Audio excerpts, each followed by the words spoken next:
In the Know, a radio program talking to the newsmakers in Ogle, Lee, DeKalb counties and beyond, keeping you in the know. Here's your host, Charles Van Horn. Good morning. Happy Sunday. Joining us in studio, a little wore out from Cinco yesterday. Yes, thank you to all of those who attended Cinco. It was a fabulous day. Thank you so much. Rosie Arteaga here with you. Yeah, Rosie Arteaga from the Rochelle Hispanic Community Association. Big event you guys pulled off once again. Plans underway for next year already? Yes, plans are always to make it bigger and better. The Rochelle Hispanic Community Association is new, right? Yes, this is new. This non-for-profit organization has been in the works for a couple years, but we finally have everything together. It's a nonprofit organization, and we're excited to be in the Rochelle and surrounding areas. Rochelle has a large Hispanic population and growing, and Rochelle's a great community, a welcoming community, and the Hispanic community has thrived and flourished here.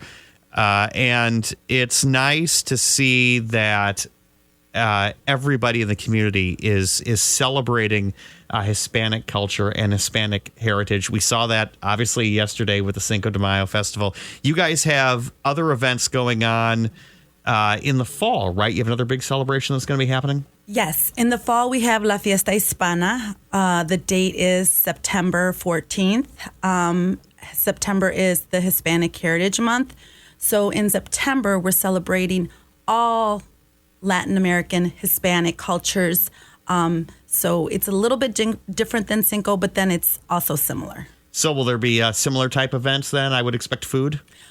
Food, yes. Yes. Again, I always just, I think with the stomach. It's true as a radio personality. If there's food involved, I want to find out more about it and get some for free. That's really how that goes. Yes. If you come to La Fiesta Hispana in September, I will make sure that you have food.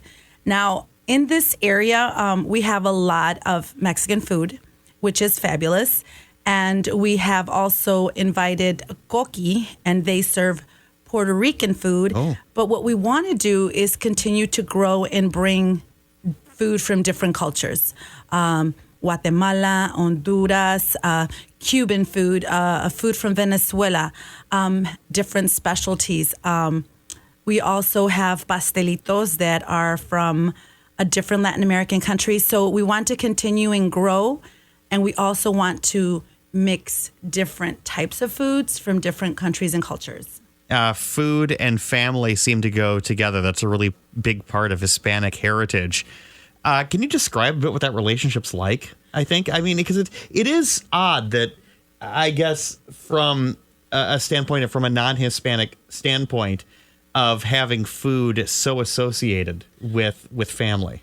Okay, growing up, I can say that particularly Sundays was a time that my dad would have everybody together, and it was always surrounded about food. What are you bringing over? This is what we're making. And it was, a big table or the backyard.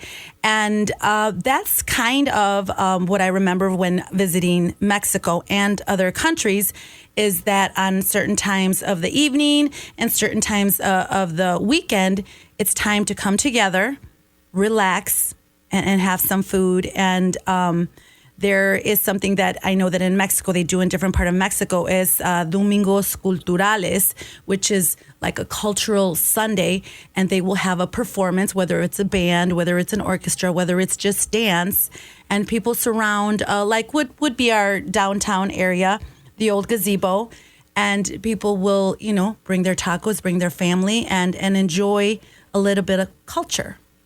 The Cinco de Mayo is today, of course, and Rosie Arteaga from the Rochelle Hispanic Community Association in studio with us to talk about some of the things that the Community Association is doing. Now, besides the festivals, are there other activities that the Rochelle Hispanic Community Association takes part in?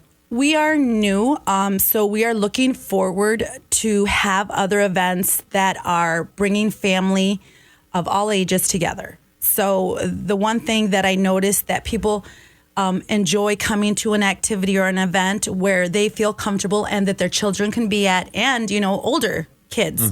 So I'm looking to do more events, raising awareness for the Hispanic community. The Hispanic Community Association also raises scholarships. We give out 2 scholarships as of right now to high school students, but I want to work towards giving scholarships to adults. Yeah. So there's a lot that's in the works, a lot to do, but we want to be a hub. We want people to be able to reach out and ask us for absolutely anything, whether it's getting people ready for school, whether it's, I want to be able to start my own business, whether I want to go back to school.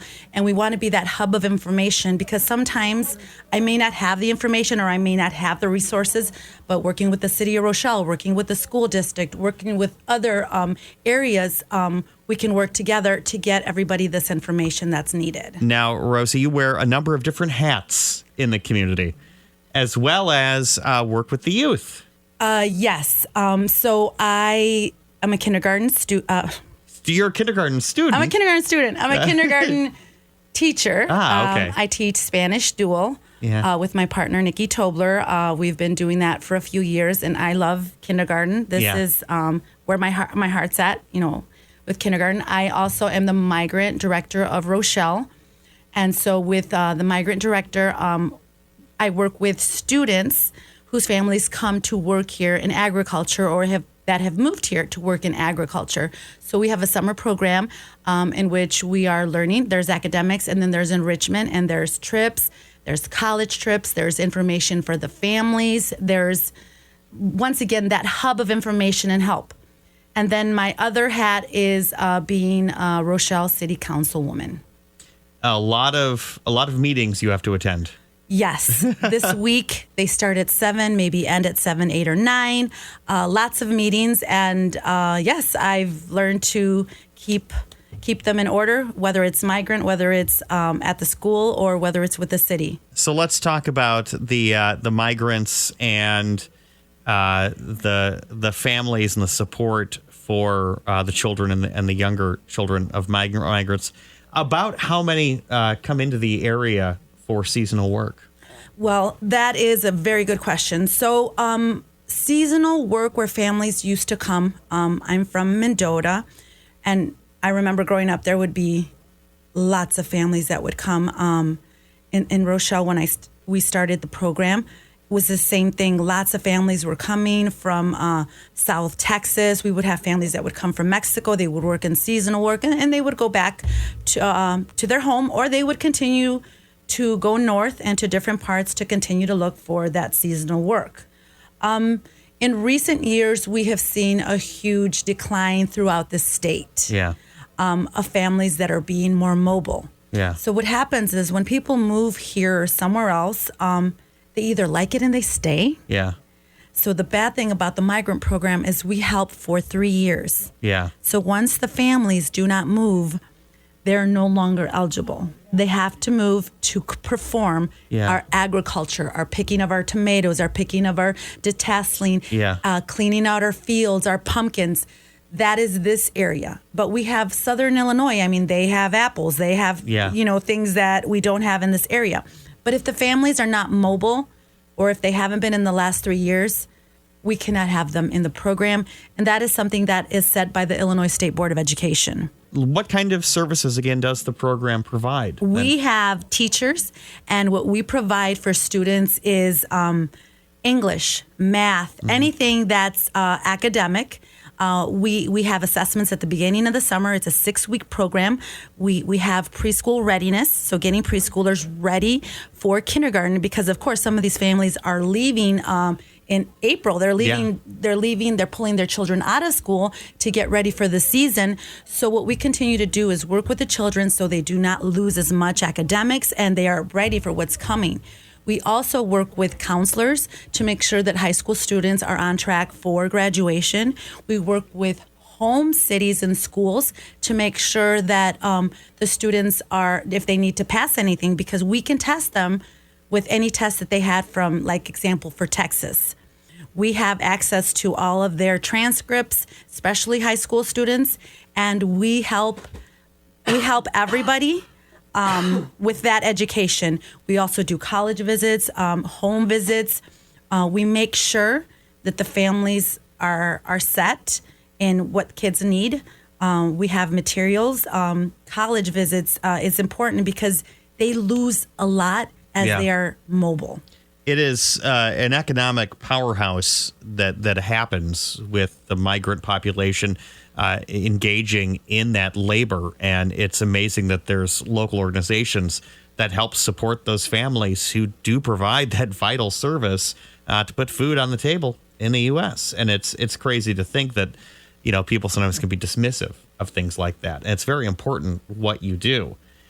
Let's go to the Rochelle City Council and being a Hispanic representative of the community on the city council. The city of Rochelle works very hard on keeping their infrastructure up to speed and keeping the city operations going smoothly. As a council member, what are you the most proud of things that have been done in the city so far as you've been on the council? Oh, wow. There's so many things. I mean, we just we're working on the gazebo area, for example, that looks positive and is going to be a great, asset to the downtown and the entire city of Rochelle. I think working with helping our families, do you want to open a business? And having these classes that are fully supported by, our city manager, our entire city council, our mayor. So helping people get information that may be a language barrier, or maybe they just didn't know. Maybe it's not the language. Maybe they just didn't know. So kind of being, once again, that hub of information and getting the information that we have and making sure that everybody gets it. If somebody in the community has questions for you, especially somebody in the Hispanic community who needs resources, needs assistance, needs help, you are probably, as you said, the hub. Is there a way that they can get a hold of you if they have questions about, say, they've got a family situation, a migrant situation, just a place to reach out to you? My email, I have a city email, and I also have my regular email. You can... Probably the city email would be the appropriate one. We do have a couple of people, well, more than a couple, but there is also a lot of people at City Hall, at the police station. We have Rose, we have Rosie, we have Luisa. We have a lot of people that can also help. There's awesome people that are working already for the city, but they can reach out to me. They can reach out to anybody. And I know that everybody works together to help. And like I said, sometimes I don't know the answer. So I'll ask Jenny Thompson. I'll ask Michelle Pease. I'll ask Jeff, who can help me with this. So it's having that information, and it's helping people and networking. And that's very important. Rosie Arteaga from the Rochelle Hispanic Community Association, plus Rochelle City Council, and again, many other hats. Any other roles you're going to be taking on in the next couple of years? I mean, you can volunteer for stuff. I'm sure there's always things going on. Well, coming up, we do have another class coming up out of Wabanzi College. Yeah. For anybody who is looking into opening their own business, we will be having Financing 101 for your business. Anybody and everybody is invited to attend. That's going to be coming up soon in about 2 weeks. Yeah. The actual date with the instructor from Wabanzi College. Oh. I'm also helping this summer with a migrant program in Champaign. Wow. So I will be going back and forth. Rochelle has had it for about 15, 16 years.